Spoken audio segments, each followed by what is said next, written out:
Hello, Hornet Land. This is Dr. Don, your host for Hornetcast episode number 2, Digital Safety in a Global Society. And today we have a real treat. We have Cristina Fortuny with us today. She's a famous author of this book, amongst others, Crecer Entre Pantallas.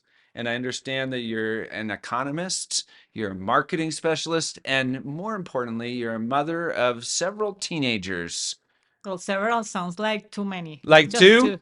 Yeah. Several, it could be two. I am a father of, or I have been a father of several teenagers, but it's more in the six realm. I have six kids, Yeah. and our youngest, our baby, is 15 years old right now. Okay. And so, how old are your kids? My oldest is 17 and the youngest 14.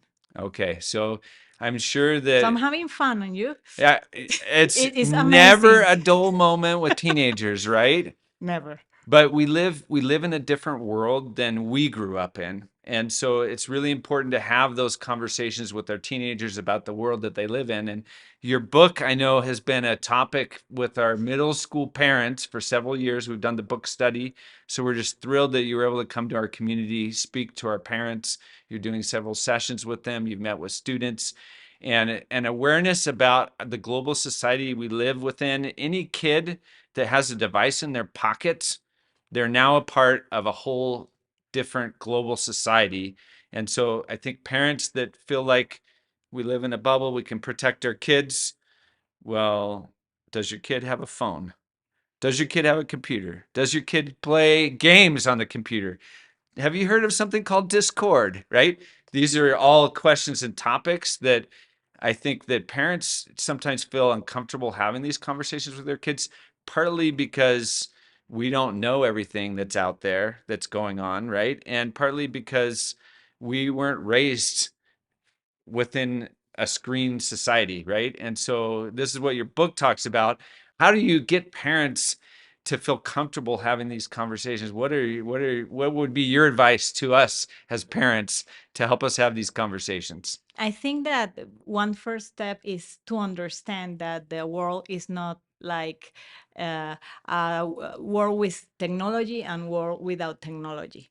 That's a little bit obsolete to say because the world as it is today is with internet. Even if you decide to give a child a device or not, you need to educate on this on these topics, but because of the rest of the world have phones, have these different devices, and once they leave your house they have to be also be prepared to live with all these platforms and the complexities that are present in all of these spaces, right? So we're not a world with technology or without No. technology.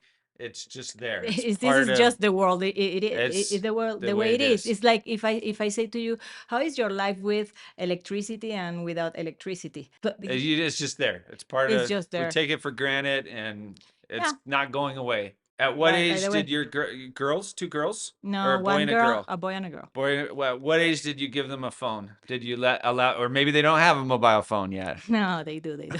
They do. Okay. Well, with the first one, the first child is always an experiment. Sure. Sure. So I don't really remember the exactly moment or age. I think it was in middle school. Okay. And but with my son was a little bit different because it was during the pandemic. Uh, Why? Because at that context and in my family, it was very important for him to keep communicated with his family that they all live abroad and his friends.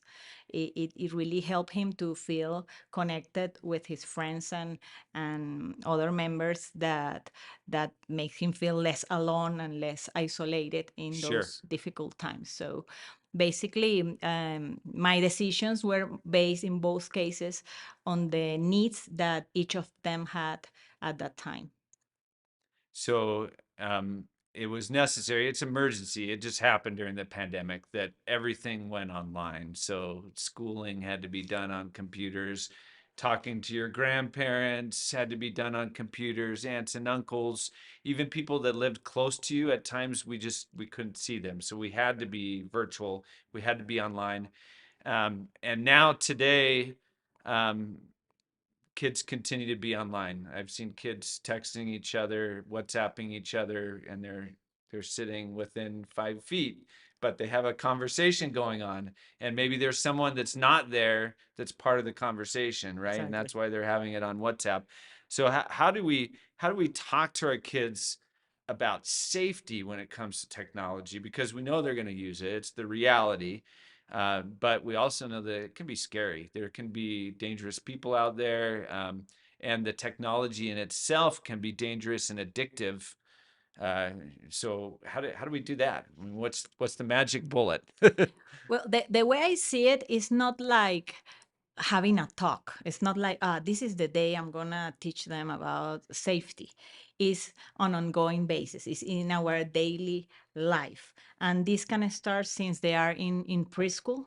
Like the first lessons they get is our example, how Hmm. we use technology.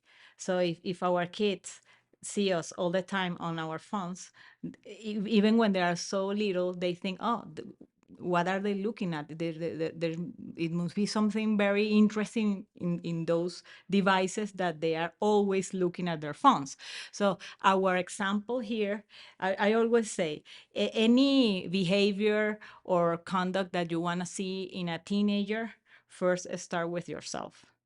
First, Hmm. start being an example of that behavior that you want to achieve in a teenager. And talking to them every day, like, oh, today this happened in this group chat with my neighbors. Look, this neighbor talked very badly about the other one, and I thought that wasn't appropriate because, I mean, we are like 50 people in that chat, and they start listening to us how we handle basically the same problems they are having. Okay. Just and the other thing that we forget is that they are kids and teenagers, and they are behaving like kids and teenagers. Right. The problem right now is that their childhood and their adolescence is being public.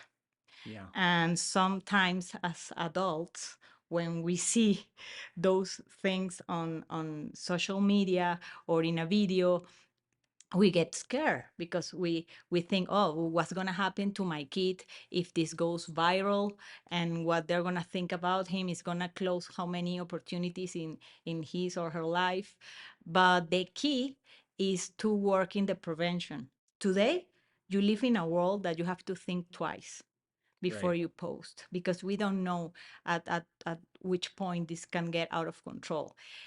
It's very hard for them because at those ages they live la traición, you know. Hmm. That's part of their development. Right now, it can be very hurtful because you don't know where it's gonna end. That photograph, that video, Sure. that comment, that sticker. But at the end of the day, we have to understand that they are being teenagers and they're being kids, Right. and we have to put context on what we see on those It's platforms. interesting that you say that, because teenagers, the almost the definition of a teenager is someone without impulse control. Exactly. And we give them a phone, and we give them, they have TikTok, they have Instagram. What's the other one that chat? What is it called? Snapchat, yeah, Snapchat. Snapchat. See, I don't even know the names of them all, but they have all, and they have WhatsApp. They have all these different groups that they belong to, and they put their food on there. They put Video down games. video games. They put down a video of them with their pet at home, right? Their whole life is there on redes sociales. And so when you talk about that digital footprint, it's there, but what does it look like? What does it paint a picture of you as a human being? Like, and so it's hard for a kid to think about that when they're posting, because they're in the moment with their friends, they're having a good time, they post it, they don't think about it. And Yeah, and, then it's and there. for I mean, what they want is to belong, to be a part of the group, and sometimes in a teenager brain, that's gonna have a heavier weight on their decisions. So Right. maybe a guy wasn't gonna make that video alone, But when he's with his friends, like, yeah, let's do this, let's do this. And in that, That peer pressure. yeah, it's like, I mean, that's better Right. what I'm gonna get than doing that what maybe I think I should do. So Right. it's very I feel a lot of empathy for them because it's difficult. Right. I really believe that being a child or an adolescent today, a teenager, is more difficult than ever. They are also looking for their identity, who they want to be. And that's why sometimes you see, why is my kid publishing this picture or video that Yeah. it doesn't look Like, like him? what? What Or the heck is I this? mean, exactly, like Right. we've talked about it at home. I mean, we don't believe in this or what's Right. going on, but we forget that they are trying. They're trying to find uh, who I want to be. Right. And the problem again is that everyone sees it and can make a conclusion about a tiny part of their life. Right, right. It's amazing how that happens. When I was a teenager, I didn't have a cell phone. There were no cell phones. There was no internet. There was none of that, right? But I made a lot of mistakes. But my mistakes were within a small group of people. My parents knew about it. My principal knew about it. Some of my friends knew about it. Some of my classmates, right? It was a very small group. Today, when a teenager makes a mistake, the pot, right? I mean, you think of how many people could know about that mistake. It could be 100,000 people that could know about that mistake and that could criticize them and send comments and Judge say them. what are you da da da da da. And you're right, it's based on 1 second or 5 seconds or 10 seconds, and we don't have any other context. What happened before that, what happened after that, even what's going on during that video or that photo or whatever it is, we only see part of the context, right? And Exactly. we jump to conclusions, we make assumptions, and unfortunately, there's people out there that that's what they do full time. If they are like good content and they're showing their the wonderful things that they can make, it can get them a lot of opportunities. And that's sometimes we forget that. We think that they're always wasting their time in their devices, and that might not be the case. Right, Maybe they are learning things that are important for them that are not being uh, told in the school or in our family, and they want to learn. Maybe they are creating content that help other people, or maybe they are socializing with friends that they just met in a game because they have particular interests that in their class they cannot find. right. So there is there There's healthy things a lot. that I are would helping them say, grow up and yeah. helping them discover who they are. But I think parents would say that scares me because I want to teach them the values that we have at home, or I want the school to teach them academics and these important values, right? And I don't really want someone else teaching them those values. Well, I think that we have to get closer to our kids, understand, getting to know them, what it matters to them, and be very aware that today we have not control on what they want to learn. And that's Right. very hard for our generation because we come from a, era como jerárquico, Uh-huh. Hierarchy. and that gave us a lot of power to control what we were going to teach the next generation. That's Right. over.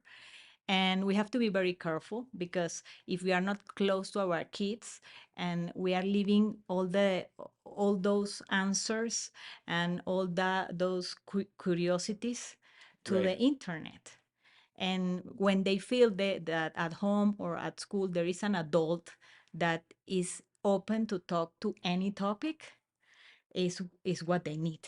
Okay. But they're not gonna fight for that because it's too easy to get it on No, internet. they're not gonna go ask, can you Exactly. They be are my not gonna try mentor to on this and convince you help that me with, exactly. yeah, Please, I want to yeah. talk to you. Pay me attention. I mean, Right, it's like, right. so. It's our job as adults to gain ese terreno Uh-huh. back. We need that We have to because build that trust with our yeah, kids. We have yeah, to and communicate, talk to them, get to know them, support them. make You them know what? feel loved. For me, it was very shocking that I saw a study that said, "Who do you think they ask when they have a question? Where do they go to? Okay. What do you think?" Who do they go talk to? Well, I would like to think it's their parent, but Uh, maybe it's a uh, teacher, a classmate, a peer, somebody on Discord. no, the first answer was TikTok. Ah, Second, Instagram. No, it's not even Google. Okay, they're so going to so redes we are sociales. yeah. I mean, we are not even the first three choices. So Wow. we need to get back and Need to be reclaim that number one spot of this is who our kids will go to is us as exactly. parents, right? And my other point here that I would like to share is that we have to be very aware that all these platforms, our kids feel seen, recognized, and valued. Uh, yeah. So where do you think they want to spend more time? Where they feel self-worth and value, where they feel appreciated, where they Exactly. feel accepted, where they belong. Exactly. And if that is only happening in the digital spaces, is where they're gonna spend more time. So Right. we have to reclaim the and be better and provide them with better espacios presenciales, because this is what the stories I get. Like, Cristina, my mom calls me to be with us, like, ven a convivir, come and be with us, please. And I was very happy playing with my video game with my friends. I was having a great time, so I leave my video game, I go there, and there is my aunt, she's in a very bad mood because my other aunt didn't come, and she's talking uh, bad about Uh-huh. her. There is Chismes. a chismes. Yeah. There is my grandma, who is in a very bad mood as well because my aunt is talking bad Bad about about my other other aunt that about. didn't come. And there is my dad in his phone. So my mom is also in a bad mood. But for my dad, he doesn't like my grandma, the aunt that come, and the aunt that didn't come. So what am I here? I mean, I was very happy with my video game. So every time we invite them out of their devices, what are we offering? Because if you offer an interesting conversation about a topic that they care, they're going to talk to you. The problem today is that everything they say, we don't like it, or we don't understand it, or we don't want to learn. We want like the past, or we say, oh, when I was your age, I was climbing the trees. Well, maybe today that's not even possible for them. So That's we hard for us to accept as parents, though, right? yeah, but that's our job. But it's our reality, right? Exactly. Right. Christina, these are huge topics, very important to us as parents. But I think that you've hit the nail on the head, so to speak, that we need to develop that relationship with our kids, communicate with them, open ourselves up to them, and support them, which is hard to do sometimes. Sometimes as parents, we want to fix what they're doing wrong, and we want to jump to that. And our time with them is, you're great in this class or doing this, and so it's important that we take that time to build those relationships. I think that we have some folks in our school that are really working on building relationships with our kids and their parents so that we can kind of bridge that gap that we see all the time in our modern global society, as we see a gap between parents and kids, and they're trying to bridge that gap. And so we're going to have a couple of our social emotional development specialists on.